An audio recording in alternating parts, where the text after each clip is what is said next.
तो जैसा कि हमने पिछले एपिसोड में देखा था, जो लिली होती है वो ये चैन से उन दोनों स्किल के बारे में बता रही होती है, लेकिन तभी जो ये चैन होता है वो उसके बताते बताते ही उन दोनों स्किलों को सीख जाता है। और अब ये चैन किस तरह के टैलेंट को देखकर जो लिली होती है वो उसकी तारीफ करते हुए बोलती है कि इस तरह की मार्शल आर्ट की स्किल को सीखने के लिए जो नॉर्मल मार्शल आर्टिस्ट होते हैं वो कम से कम एक हफ्ता या एक महीना या एक साल से भी ज्यादा टाइम को ले जाते हैं, लेकिन तुमने इस स्किल को केवल एक बार पढ़ के ही सीख लिया। इससे पता लगता है कि तुम्हारे अंदर सोल टैलेंट है, जिससे कि तुम आसानी से इन स्किलों को सीख सकते हो। इवन की अगर तुम्हारे आगे हाई लेवल की स्किल भी आ जाए तो उसे भी तुम आसानी से सीख सकते हो। और लिली ये सब बताए रही होती है, तभी हम देखते हैं कि बाहर से चिल्लाने की आवाज आने लगती है कि लाइब्रेरी के अंदर जो भी है सभी बाहर आ जाओ, क्योंकि आज लाइब्रेरी के अंदर किसी का भी जाना अलाउ नहीं है। जो सुनकर वहाँ पर जो कुछ मार्शल आर्टिस्ट होते हैं वो बाहर जाकर चिल्लाते हुए बोलते हैं कि आखिर तुम कौन हो और तुम्हारी हिम्मत कैसे हुई यहाँ पर इस तरह का शोर मचाने की। और हम देखते हैं कि उसकी बातों को सुनकर वहाँ पर जो एक बंदा खड़ा होता है वो उससे चिल्लाते हुए बोलता है कि हम यहाँ पर कोर्ट की ऑर्डर से आए हैं और यहाँ पर हम एक मुजरिम को पकड़ने आए हैं जिसका नाम की ये चैन है, तो हमारे रास्ते में मत आओ नहीं तो हम तुम्हें भी पकड़ कर ले जाएंगे। और उसके बाद हम वहाँ पर एक टकले को देखते हैं जिसका नाम की जैंग होता है। और तभी वो जो पहले वाला बंदा होता है वो चिल्लाते हुए बोलता है कि ब्रदर जोंग यहाँ पर पर्सनली उस बंदे को पकड़ने के लिए आए हैं, तो तुम सभी के लिए सही यही होगा कि तुम उनके रास्ते में मत आओ।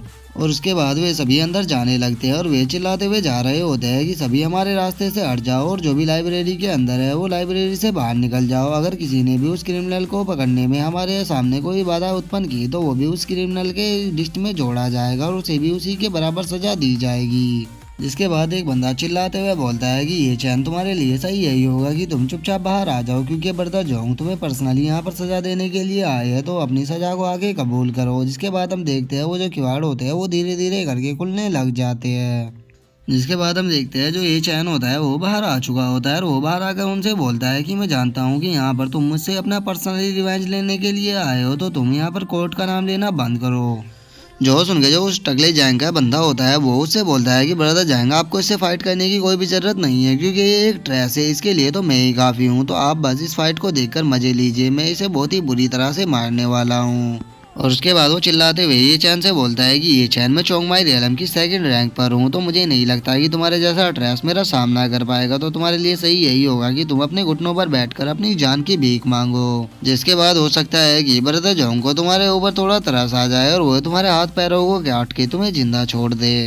जो सुनकर जो ये चैन होता है वो उससे बोलता है कि मैं भी तुम्हें यही ऑफर देना चाहूंगा कि तुम और तुम्हारा ब्रदर जैंग मेरे सामने झुककर अपनी जान की भीख मांगो, तो हो सकता है कि मैं तुम्हें यहाँ से जिंदा जाने दूं। जो सुन के वो जो बंदा होता है उसे बहुत ही ज्यादा गुस्सा आता है और वो ये चैन की तरफ अटैक करने के लिए जाने लगता है, जिसे देखकर जो ये चैन होता है वो अपनी जो एंगर पंच की स्किल होती है उसे एक्टिवेट कर लेता है और वो अपने पंच के अंदर फुल पावर को भरते हुए उसकी तरफ अटैक कर देता है। जिसके बाद हम देखते हैं कि उन दोनों के पंच एक दूसरे से टकरा जाते हैं। जिसके बाद हम देखते हैं वो जो बंदा होता है वो ये चैन की मजाक बनाते हुए बोलता है कि तुम्हारी हिम्मत कैसे हुई मुझसे फाइट करने की, अब मैं तुम्हें केवल अपने एक ही पंच में खत्म कर दूंगा। लेकिन तभी हम देखते हैं कि ये चैन के पंच के कारण वो जो बंदा होता है उसका हाथ जो होता है वो पूरी तरह से टूट चुका होता है। जिसके बाद जो ये चैन होता है वो अपने हाथ के अंदर अपनी पूरी पावर को इकट्ठा करके एक पंच उस बंदे के मुंह पे मारता है, जिस कारण हम देखते हैं कि ये चैन का हाथ जो होता है उस बंदे के मुंह पर छप गया है और उसी के साथ उसके बंदे के दांत भी टूट चुके हैं और वहीं पर भी वो बंदा बेहोश हो जाता है। और अब जो ये चैन होता है वो बाकी बंदों की तरफ देखते हुए उनसे बोलता है कि चलो एक कचरा तो खत्म हो गया, तो अब मुझे ये बताओ कि तुम में से अगला बंदा कौन सा मेरे हाथों से पिटना चाहेगा।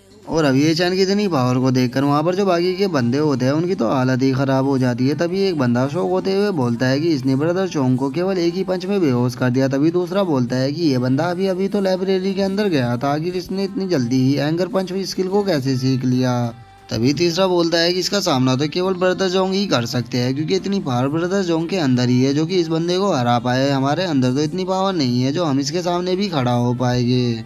और अब हम जोंग को देखते हैं जिसको कि बहुत ही ज्यादा गुस्सा आ रहा होता है और वो गुस्से में ये चैन से बोलता है कि तुम्हारी हिम्मत कैसे हुई मेरे बंदे के ऊपर अटैक करने की, तुम्हें क्या लगता है कि तुमने एक मामूली सी स्किल को सीख लिया है तो तुम मुझे हरा सकते हो। और इतना बोलकर जो जोंग होता है वो ये चैन की तरफ अटैक करने के लिए आने लगता है और उसे अपनी तरफ आता हुआ देखकर जो ये चैन होता है वो अपने एंगर पंच को रेडी करता है और जोंग के अटैक से बचते हुए एक पंच जोंग के फेस पर मार देता है, जो कि काफी पावरफुल होता है। और अपने अटैक को करने के बाद जो ये चैन होता है वो काफी खुश होने लगता है, क्योंकि उसे लग रहा था कि उसका अटैक काफी पावरफुल है। लेकिन हम तभी देखते हैं जो जोंग होता है उसने ये चैन के ऊपर अटैक कर दिया होता है, जिसे देखकर जो ये चैन होता है वो थोड़ा शॉक हो जाता है। जिसके बाद हम देखते हैं कि ये चैन काफी मुश्किल से जोंग के अटैक से बच पाया होता है। और अब जोंग की स्ट्रेंथ को देखकर जो ये चैन होता है वो बहुत ही ज्यादा शौक हो जाता है और वो शौक होते हुए अपने मन में सोचता है कि अगर मेरे पास इमॉर्टल गॉड किंग फॉर्मूला नहीं होता तो मैं पक्का इसके इस अटैक से मारा जाता। ये बंदा सच में बहुत ही ज्यादा पावरफुल है और मैं इससे एंड टू एंड फाइट नहीं कर सकता।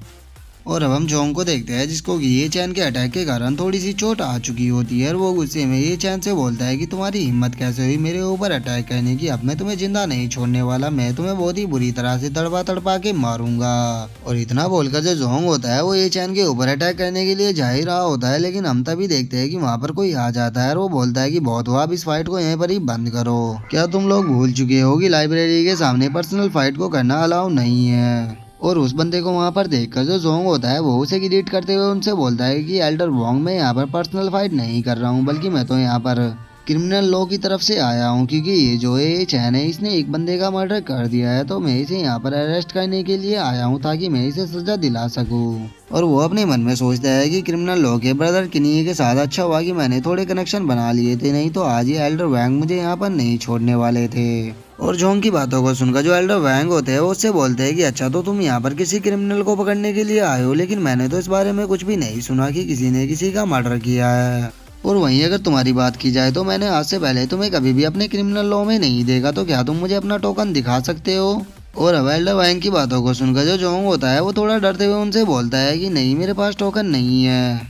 और अब जोंग की बातों को सुनकर जो एल्डर वैन होते हैं वो थोड़ा गुस्से में उससे बोलते हैं कि जब तुम मेरे क्रिमिनल लॉ से नहीं हो तो फिर तुम इसे यहाँ पर अरेस्ट करने के लिए क्यों आए हो। और एल्डर वैन को इस तरह से गुस्से में देखकर अब जो जोंग होता है उसके मुंह से तो आवाज़ भी नहीं निकल पा रही होती। और अब जो एल्डर वैन होते हैं वो ये चैन से बोलते हैं कि अच्छा मुझे तुम बताओगे, जब इसने आगे तुमसे क्राइम के बारे में बात की थी तो क्या तुमने उस क्राइम को क्लेम किया था। और एल्डर की बातों को सुनकर जो ये चैन होता है वो उनसे बोलता है कि जब मैंने कोई क्राइम किया ही नहीं है तो मैं उसे क्लेम क्यों करूंगा। और वैसे भी अगर कोई इस तरह का मामला है तो मैं पर्सनली जाके ब्रदर किनिए से मिलूंगा, इसे इंटरफेयर करने की कोई भी जरूरत नहीं है। जो सुनकर जो एल्डर वैन होते हैं वो उससे बोलते हैं कि ठीक है, अब ये मैटर यहीं पर ही खत्म होता है, और अगर ये चैन ने कोई क्राइम किया है तो मैं उसे पर्सनली इन्वेस्टिगेट कराऊंगा, और उसमें अगर ये चैन की गलती निकलती है तो मैं उसे पर्सनली सजा दूंगा, तुम यहाँ से जा सकते हो। और हाँ, मैं तुम दोनों को वार्न कर देना चाहता हूँ कि अगर अगली बार तुम दोनों ने पर्सनल फाइट को किया तो मैं तुम दोनों को क्रिमिनल लॉ के हिसाब से ही सजा दूंगा, और उस सजा से तुम्हें कोई भी नहीं बचा पाएगा। तो तुम दोनों के लिए सही यही होगा कि तुम दोनों अगली बार ये बेवकूफ बनती मत करना। जिसके बाद जो जोंग होता है वो वहाँ से जाने लगता है और वो जाते हुए ये चैन से बोलता है कि इस बार तुम बहुत ही लकी थे जो एल्डर वैन यहाँ पर आ गए, लेकिन ध्यान रखना कि तुम हर बार इस तरह से लकी नहीं होगे। और उसकी बातों को सुनकर जो ये चैन होता है वो अपने मन में बोलता है कि तुम अभी मुझसे ज्यादा पावरफुल हो, क्योंकि मैं जानता हूँ कि तुम 5th रैंक पे हो, लेकिन ध्यान रखना मैं बहुत ही जल्द अपनी लेवल को बढ़ा लूंगा, जिसके बाद तुम्हें कोई भी मेरे हाथों से नहीं बचा पाएगा। और ये चैन के इतना बोलते ही जो हमारा आज का एपिसोड है वो यहीं पर ही खत्म हो जाता है। अगर वीडियो अच्छी लगी हो तो वीडियो को लाइक करना, चैनल को सब्सक्राइब करना। मैं मिलता हूँ नेक्स्ट वीडियो में, तब तक के लिए बाय बाय गाइज।